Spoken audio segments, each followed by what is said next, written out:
안녕하세요. 저는 나인포즈에서 김한샘 형사를 연기한 손석구이고요. 와주셔서 감사합니다. 즐거운 시간 가지고 가요.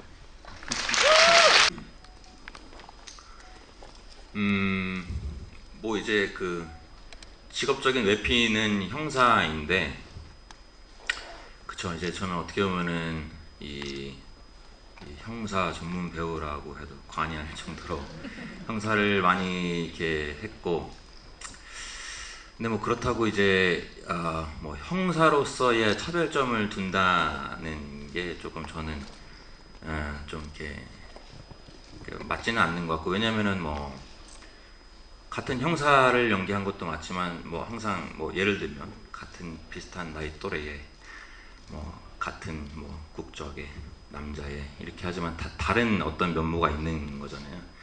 그런 부분을 찾는 게 저는 좀 더 즐거운 작업이라 그렇게 뭐 연연치는 않는데, 한샘 같은 경우에는 어찌됐든 이 사람의 시작이, 그 드라마의 시작이 누군가를 의심하는 데서부터 시작을 하는데, 그 의심이 뭐 짧은 기간이 아니라 10년 동안 한 사람을 집요하게 파다가 그 사람에 대한 의심을 거두고 공조를 하러 가는 그 과정까지를 제가 어떻게 납득이 되게 하느냐.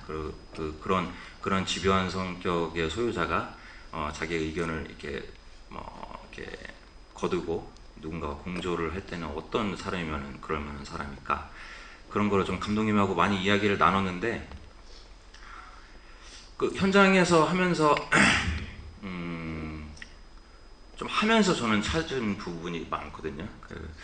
그러니까 이나라는 독특한 캐릭터를 좀 잘 받아주기도 하면서 또 재밌게 어떻게 뭐 집에서 이제 집을 베이스 캠프 삼아서 거기서 이제 약간 뭐 티격태격하면서 좀 이렇게 재밌는 구다리에서 또 마냥 무겁지만 않게 하려면 좀 이렇게 감독님하고 저는 한샘은 좀 쾌남이다.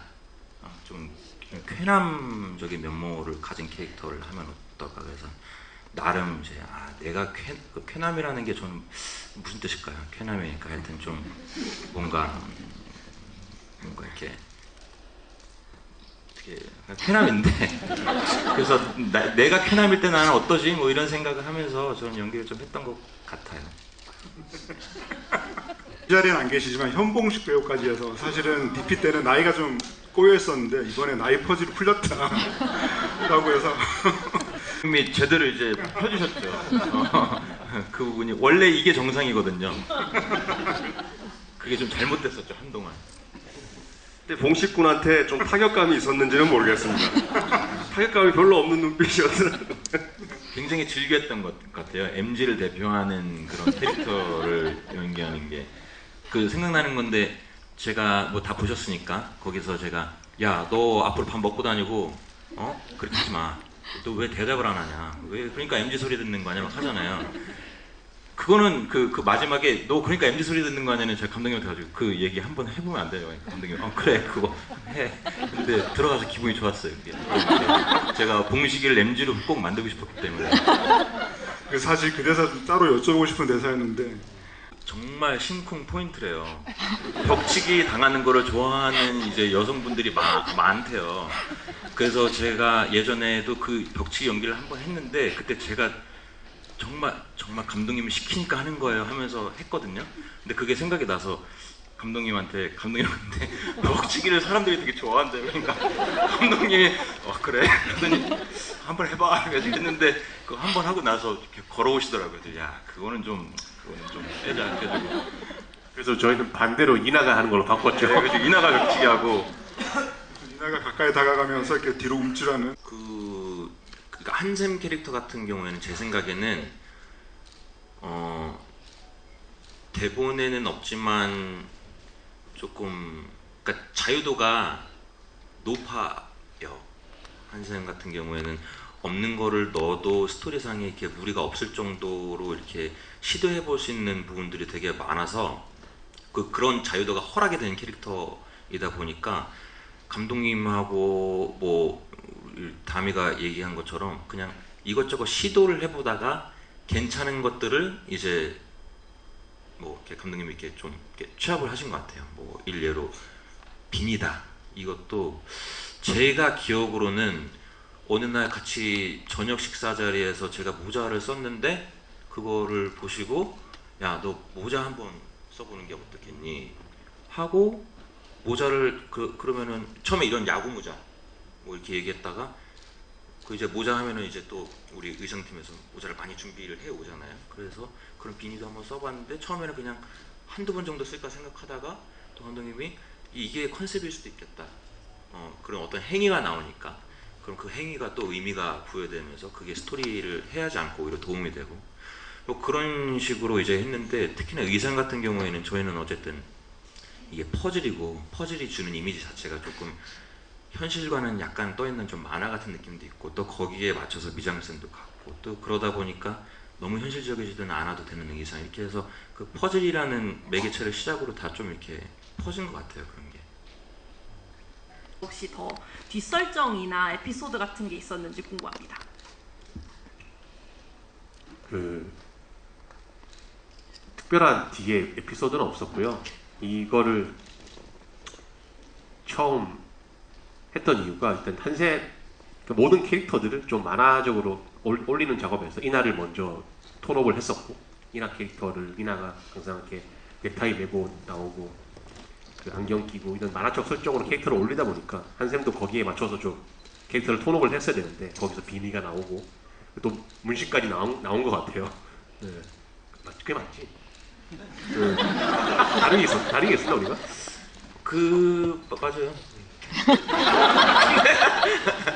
그러니까 이게 저도 오늘 여러분들 뵙기 전에 기자분들 만나서 또 이제 뭐 어떻게 캐릭터를 이렇게 막 얘기를 했는데 이제 좀 꽤 된 기억이다 보니까 정확하게 떠오르지는 않지만 제 입장에서는 항상 그랬었어요. 그러니까 저는 뭐 전체를 보는 사람이 아니라 이제 한샘이라는 한 캐릭터만 봤었을 때 이 사람의 시작점은 어찌됐든 뭐 저는 뭐 이나처럼 개인적인 어떤 뭐 개인적인 얽힘이 있어서 사건에 한 게 아니기 때문에 근데 여기를 이제 집요하게 이렇게 파잖아요. 그러면 어떤 이 사람만의 납득이 가는 무언가가 있어야 되는데 뭐 추리를 좋아하고 쉽게 정을 떼지 못하고 뭐 이런 것들이 제가 갖고 있는 한샘에 대한 단서들이었고 저는 꽤 낭만이 있는 캐릭터라고 생각을 했어요.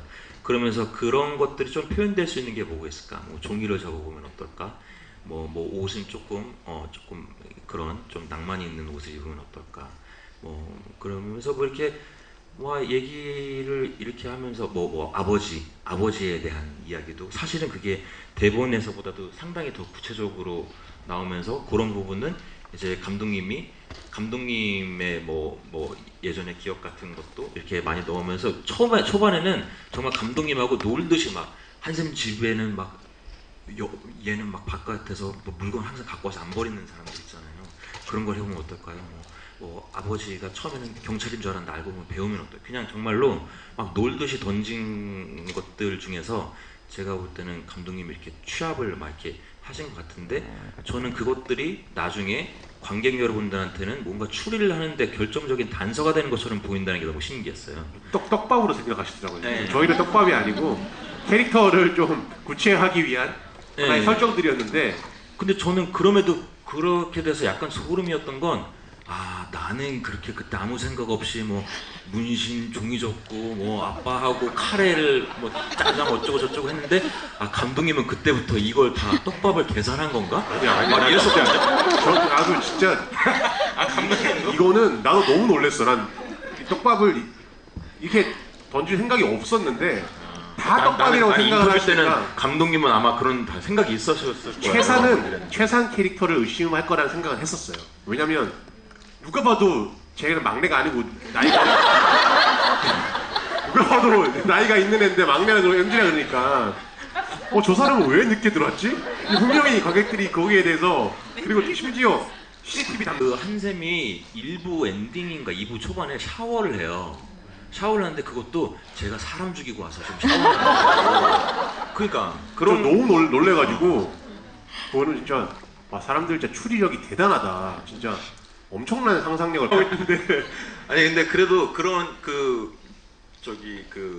뭐 이제라도 감독님의 좀 위상을 높이자면 그런 건 있었어요.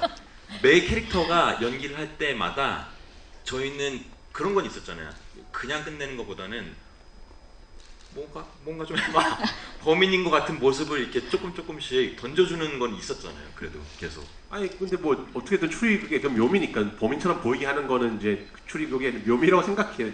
누가 봐도 얘도 범인 같아 보이고 얘도 범인 같아 보이고 그런 거는 추리극의 재미 중에 하나라고 생각하는데 저도 그냥 제가 추리력이 그냥 딱 그 수준인 중화 수준인 것 같아요. 그래서 제 주변 친구들이 요즘 저 만나면은 다 엄청 호기롭게 와서 내가 좀 추리 좀 하는데 하면서 다 얘기하거든요.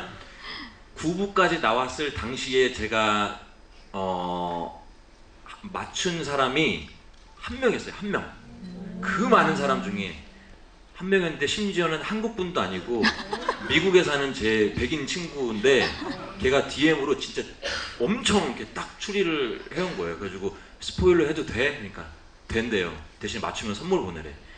근데 그 친구가 유일하게 맞추고 제 주변에도 거의 다 그러시지 않았나요? 솔직히 9부까지 나왔을 때 저 사람이 범인에 맞추는 분 계세요? 선물 드릴게요. 없죠? 뭐야? 선물 얘기하니까 갑자기 손 드시잖아요. 것도 다 의미가 있는 건지 그게 궁금합니다. 그게 복장이 바뀐 거예요. 바뀌어요. 근데 비슷한 옷을 많이 구입했을 뿐이에요. 그래서 바뀌고 아마 그렇게 더 그렇게 보일 수밖에 없었던 부분이 뭐냐면 웬만하면은 그 외투를 벗지 않아요. 한샘은. 근데 그런 것이 뭐 나름의 개인적인 이유도 있겠지만은 저희가 왜 만화 보면 그러잖아요. 안 벗잖아요. 뭔지 아시죠? 코트 입은 애는 죽을 때까지 코트 입고 있잖아요. 약간 근데 근데 어느 순간 제가 카메라에서 이렇게 벗고 있으면 그거는 캐릭터가 아닌 것 같은 느낌이 들어요. 정말로. 그게 어색한 거예요. 근데 그 안에 바뀌어요. 몇 번. 그리고 심지어 그 코트 있잖아요. 그것도 달라요. 다른 거예요. 네, 다른데 그래요. 그래서 그래요. 바뀌어요. 바뀌는 거예요. 네.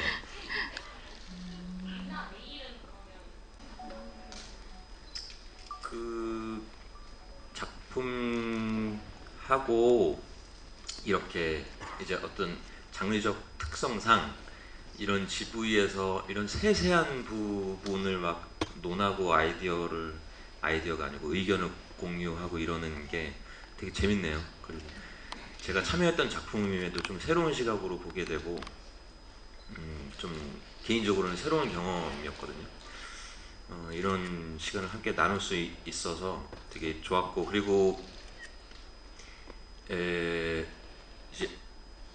이제 1부부터 11부가 다 저는 하여튼 이 작품이 나눠보는 것보다 한 번에 쭉 빈지를 했을 때 그 맛이 있다고 봐요. 그러니까 그 나의 추리와 시리즈가 주는 추리가 막 뒤섞여서 끝까지 쫙 갔을 때 그 쾌감이 분명히 있는 시리즈라고 생각을 하기 때문에 여기는 다 보신 분들이지만 앞으로 보실 분들에 대한 저는 기대감이 굉장히 크거든요.